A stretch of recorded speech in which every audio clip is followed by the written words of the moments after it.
Hello everybody, and welcome back. My name is Lily. I make videos about holistic health, diet, lifestyle, emotional health, spiritual well-being, a little bit of self-love. A lot of stuff gets thrown in on this channel. If any of that sounds interesting to you, hit that subscribe button, ding the bell so that you'll be notified when I post videos.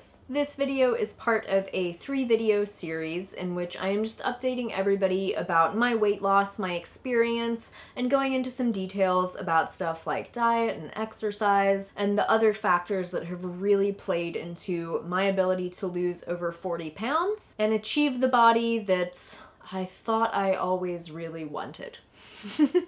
So this video is part 2. I guess it really doesn't matter, but if you want to watch them in a certain order, you can go back and watch part 1. I'll link it up there and obviously down below. And these 3 videos are going to be lumped into my larger weight loss series, which is a playlist of well over 30 videos that are all specifically about the factors that influence weight loss.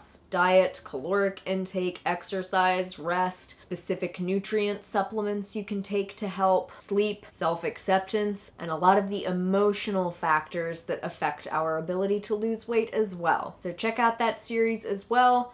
Links will be all around. So specifically talking about my workout routine. I'm not sure if this is gonna be like disappointing or encouraging to all of you guys, but I have been getting progressively more and more lazy as time goes by. And I'm definitely getting really good at that work smarter, not harder adage. And so over the course of my YouTube video channel, I know I've talked about my workout routine several times, and I think that I really just keep reducing the amount of work that I'm doing. And I've also noticed that as I have kind of reduced the frequency of those workouts, it has actually enabled me to maybe even increase the intensity slightly, because I've found that as I work out less often, I have a lot more energy to give to the workouts that I actually do. And giving that energy feels like something that's really exciting and empowered and full of joy. And I have to say, like, I love my workouts now. They don't feel like a chore at all. It doesn't feel like something I have to do, because I know that if I don't feel like doing it, I don't have to. You know, the world is not going to crumble. I'm not going to gain 50 pounds if I skip a workout. In fact, what I have experienced is that the less I'm working out and the more I'm working out smarter and not harder, the easier it has been to lose body fat. So anyway, when I started taking really good care of myself about 5 years ago, when I felt like I was an out of control mess and that I was really losing it, and I didn't know how I was gonna be able to fix myself, I got to a point where I consciously decided, Lily, I can't live like this anymore. I can't do the calorie restriction. I can't do runs 5 times a week where I'm forcing myself and I'm just exhausted. I can't do it anymore. So I vowed to not force myself to work out when I was exhausted. And I promised myself that I would stop pushing myself to the point of exhaustion through exercise. And I have to tell you, I had already reached my highest weight, and I was terrified that if I stopped forcing myself to exercise, and if I lowered the intensity of my exercise, that it would mean that I would gain even more weight. I was terrified, but I couldn't live like that anymore. So I took a risk, and I stopped exercising as much, and I stopped pushing myself as hard. I started taking a lot more naps instead of going out for runs or going to the gym. I started taking more walks instead of runs. I started spending a lot more time on the couch with my feet elevated than I ever had before. And even though I was petrified of gaining weight, what I found was that the opposite happened. Weight loss was really slow at first because my body was healing. I was still learning how to, control my anxiety and the binges. I was still learning how to be nice to myself, but weight loss started and it has never stopped, and it has felt so easy. I hate to say that weight loss is easy, because for so many of us it is not. But once I started being good to myself, and once my body started healing, it became so easy. And the sense of liberation that comes with that is beautiful. And this brings us to the point in time in which I first started my YouTube channel. And at this point, I'm not gonna lie, things were still a little bit new. I was still finding my feet with this, and I still kind of had these like secret intentions of like, okay, well, once I'm healthy enough and once my energy's good enough, like I'm gonna ramp these workouts back up and I'm just gonna burn off all this fat and I'm gonna get lean. And so I was still kind of towing the edge of like pushing myself, like, oh, maybe I can do this. Maybe I should try some high intensity interval training. Maybe I should up my game like this. Maybe I should go out for a 50-mile bike ride. And so even though I was mostly being really good to myself, there were still times where I was, you know, starting with that like cardiac self-abuse. And I have to say, those times where I would be pushing myself like just a little bit more, oh Lily, you can do just a little bit more, those were the times when I ended up running myself back into the ground and getting sick or just feeling like crap. And then 2 or 3 years ago, I decided that I was going to join the gym because I wanted to be able to properly lift heavier weights. And I made this choice partially because I had gone through a really lazy time, and I had noticed that my butt looked a little bit less pert than I wanted it to be, and I was like, yeah, I'll give it a go. You know, butts are coming back into style. I see all these great butt workouts on Instagram, like, I'll give it a go. I was also really acutely aware that I was too weak to even do like a body weight squat. Like that, I couldn't go down far and I could not get myself back up. And so I wanted to work on that. So I went to the gym and I started lifting, and I have never been one to really push myself with the weightlifting. I have a lot of structural issues with my hips and my shoulders and my neck that leave me really prone to injuries at the gym. So I take it pretty easy with the weightlifting. Like, it's difficult, but it's not, it doesn't feel impossible. It doesn't feel super challenging. It's just like, I know that I can do it. I am confident that I can do 10 to 15 reps at the weight that I'm using. So I'm not a serious weightlifter, and I'm not looking for serious gains.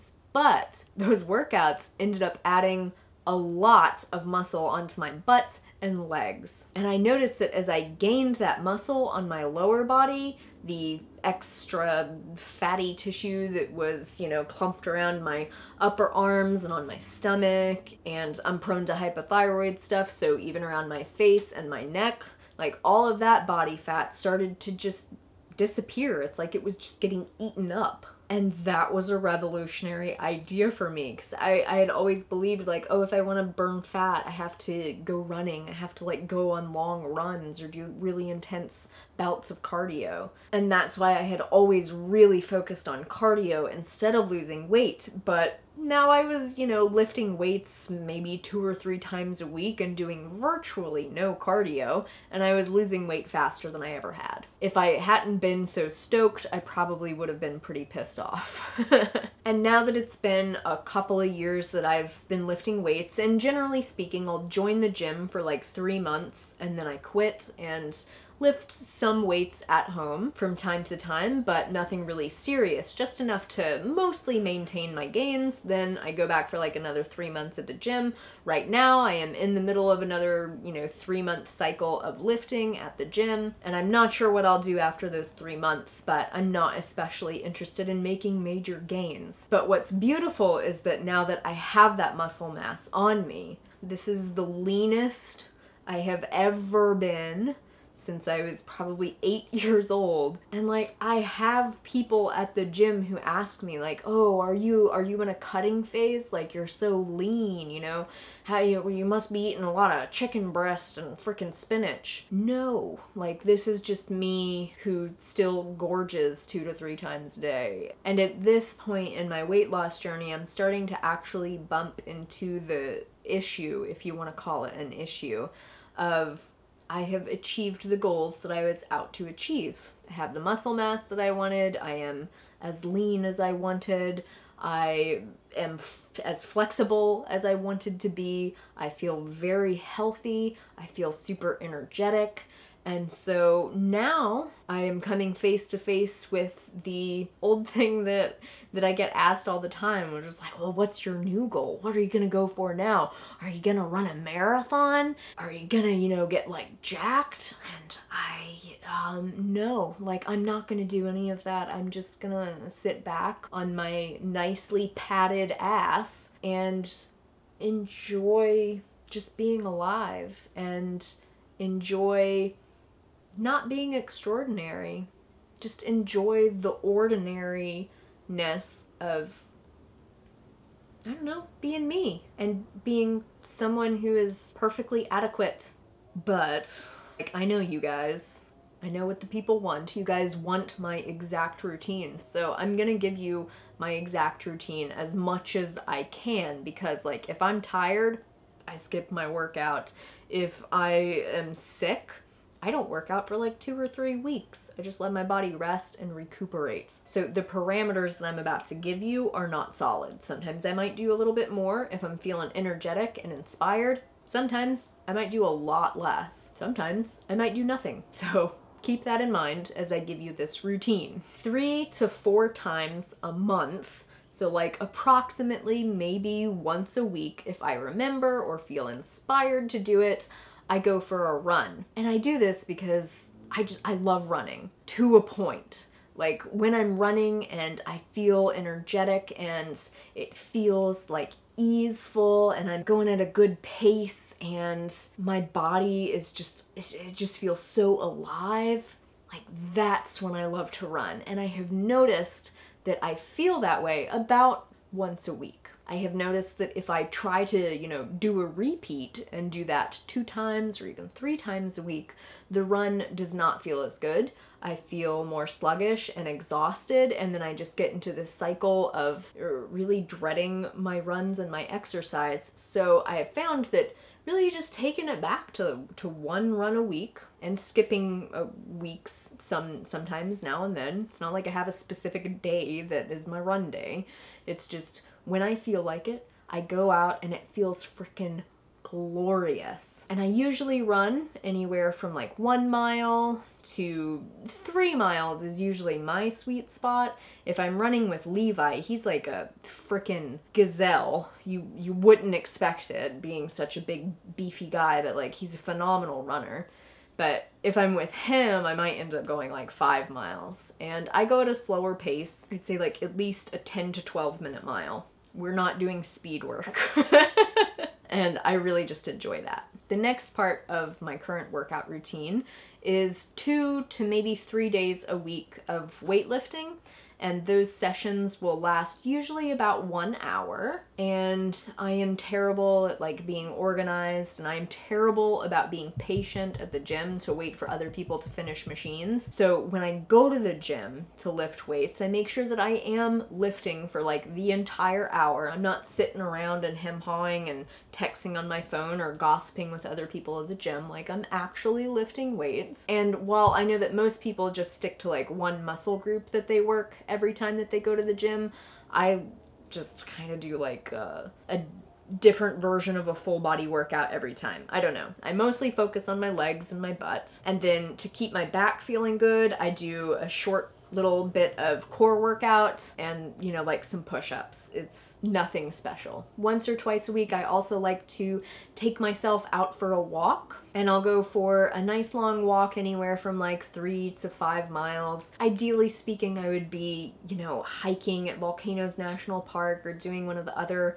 local hikes here in Hawaii, but a chill walk around the neighborhood is totally fine too. And then 3 to 4 times per month, I do some yoga.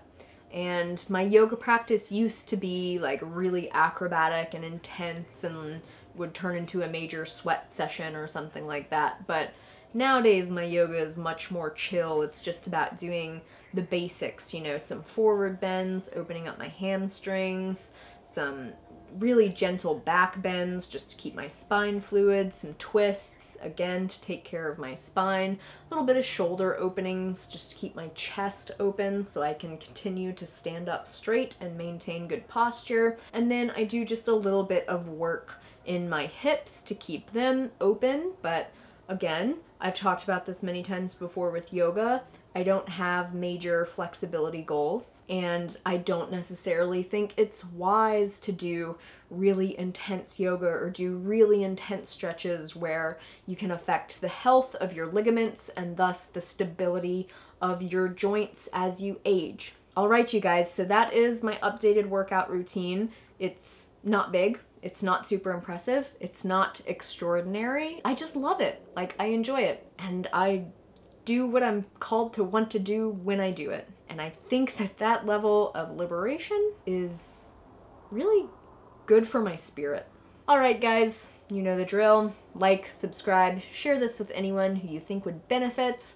And until next time, make better choices for yourselves. No one's gonna do it for you. And take really, really good care. I will see you all very soon. Bye. Subscribe, share it with someone who you think would love hearing this. And until next time, take really, really good. Whoa, that was wrong. Wow. Got my own tagline wrong. Bloopers! Oh, stop! No one likes a shaky camera, no one, you're not gonna like to watch this!